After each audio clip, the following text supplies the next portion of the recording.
अस्सलाम वालेकुम जी, मेरा नाम अलीज़ा गफ़ूर है। मेरी प्रेजेंटेशन का टॉपिक वायरसेस पर बेस्ड है, लेकिन वायरसेस की एक्चुअल डेफिनेशन तक पहुंचने से पहले हमें उसकी डिस्कवरी और ओरिजिन थ्योरीज़ को देखना चाहिए, ताकि हमें पता चले कि तारीख़ के मुतल्लिक, हमारे पास तजर्बों के मुतल्लिक आखिर वायरस का पता कैसे चला और हम वायरस की एक्चुअल डेफिनेशन तक किस तरह पहुँचे।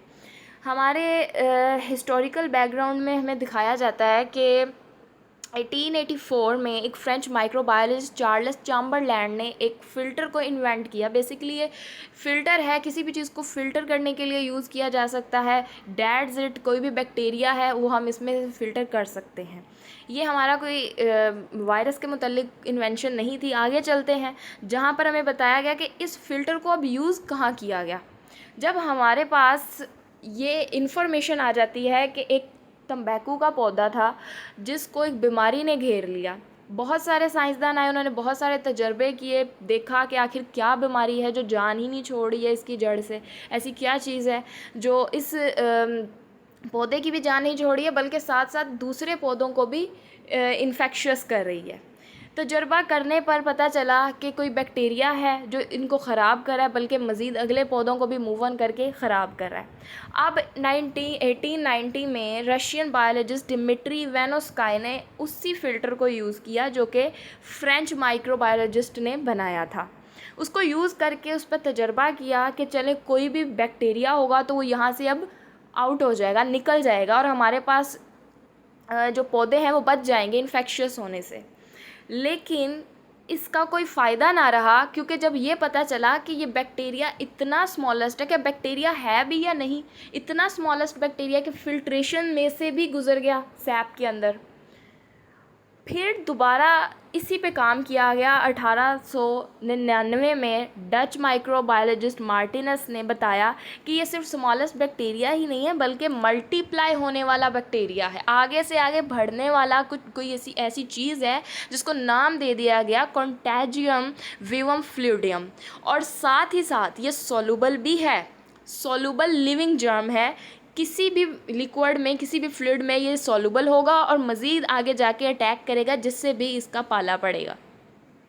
फिर इसके साथ अभी हमें कोई मुद्दे की बात नहीं मिली, हमें कोई वायरस की डेफिनेशन नहीं मिली। लेकिन जब ये साल गुजरते गए, 20th सेंचुरी में इंग्लिश बैक्टीरियोलॉजिस्ट फ्रेडरिक टॉड ने डिस्कवर किया फाइनली कि वायरसेस मौजूद हैं, बहुत स्मॉलेस्ट बॉडीज़ इस दुनिया में मौजूद हैं जो कि बैक्टीरिया को इन्फेक्ट करती हैं। ये बात हमें यहाँ तक पता चली, लेकिन फिर भी हमें मज़ीद अच्छे से नहीं पता चला। तब तक अच्छे से पता नहीं चला जब कि हमारे पास इन्वेंशन नहीं हो गई इलेक्ट्रॉन माइक्रोस्कोप, जो कि 1931 में आया हमारे पास। जर्मन इंजीनियर्स एर्नेस्ट रस्का और मैक्स नॉल ने इसको पहली दफ़ा दिखाया, इमेजेस ऑफ वायरस को दिखाया कि इस तरह का ये स्ट्रक्चर है जिसको हम वायरस कहते हैं, जो इन्फेक्ट करता जाता है। उसके बाद जी हमारे पास इनकी आ जाती हैं ओरिजिन थ्योरीज़, जिनको हम पढ़ें तो हमें पता चलता है कि अमेरिकन बायोलॉजिस्ट हैं, वायरोलॉजिस्ट वेंडल हैं, इन्होंने अपना काम किया। इन्होंने बताया कि प्रोटीन से लिंक्ड है, आरएनए से लिंक्ड है, इसके अंदर ये मौजूद है। ये तमाम डिस्कवरीज़, ये तमाम थ्योरीज़, इन्होंने हमें इसकी अलग अलग डेफिनेशन देते हुए आखिरकार हमें यहाँ पहुँचा दिया कि आखिर कोएवोल्यूशन थ्योरी क्या है। Virus may evolve from complex molecules of protein and DNA at the same time as cells first appeared on earth and would have dependent और on cellular life for many millions of year. कि इसकी evolution ये कहती है कि ये बहुत सालों तक इस दुनिया में रह भी सकते हैं, आगे अपने आप को मज़ीद कॉम्प्लेक्स भी कर सकते हैं, और इन चीज़ों पर ये मुश्तमिल हैं। अब इन थ्योरीज़ पर जो प्रॉब्लम्स आई वो भी हमारे सामने है। The regressive hypothesis does not explain why when the smallest of cellular parasite do not resemble viruses any way. The escape hypothesis does not explain the structure of virus particles. The coevolution or virus first hypothesis contravenes the definition viruses in they are dependent on host cells. अब ये problems को देखा गया, फिर finally इनको जांचा गया, फिर फाइनली इस पर एक डेफिनेशन दे दी गई। हमारे पास डेफिनेशन आ जाती है वायरसेस की। वायरसेस एक्चुअली हैं क्या? An infective agent that typically consist of a nucleic acid. Molecule in a protein coat is too small to be seen by light microscopy, कि ये इतने छोटे एजेंट्स हैं जिनके अंदर न्यूक्लिक एसिड भी मौजूद है, जो प्रोटीन से कोटेड भी हैं, जिनके अंदर डीएनए आरएनए कॉन्सिस्टली हमारे पास मौजूद है, लेकिन बहुत छोटे हैं, इतने छोटे हैं कि इनको लाइट माइक्रोस्कोप से नहीं देखा जा सकता, बल्कि इलेक्ट्रॉन माइक्रोस्कोप से इसको पहली दफ़ा देखा गया। इसी के साथ साथ और ये काबिलियत रखते हैं, it is able to multiply only with in the living cells of host, कि इनका अपना कोई सेल नहीं होता, ये इनके पास अपनी इस तरह की कोई एबिलिटी नहीं है, लेकिन ये जिस बॉडी के अंदर दाखिल हो गए हैं उस बॉडी के ज़रिए अपने आप को डिवाइड करने की एबिलिटी रखते हैं। Viruses do not have cells, यही वही बात आ गई कि इनके कोई सेल्स नहीं होते, बल्कि ये होस्ट की बॉडी से ही हेल्प लेके अपने आप को डिवाइड करते हैं।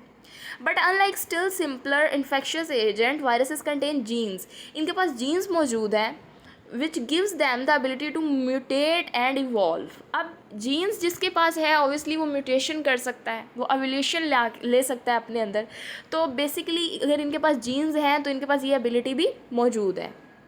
Evolve from plasmids, piece of DNA that can move between cells, ये भी इसकी खासियत बताई गई है इसके स्ट्रक्चर की। वाइल अदर में have evolve from bacteria, over 5000 species of virus have been discovered.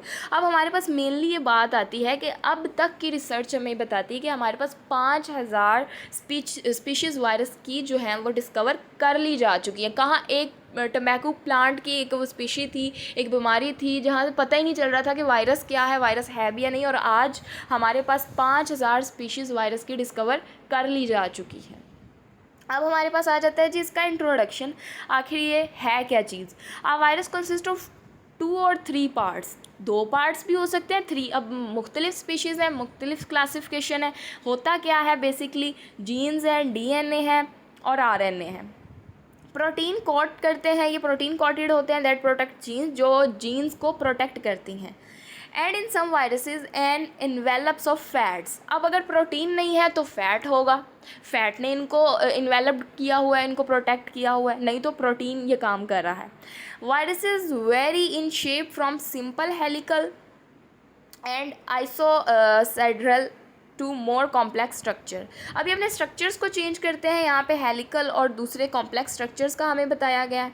Viruses range in size from 20 to 300 nanometre, यहाँ जी इनका हमें साइज़ बता दिया गया है।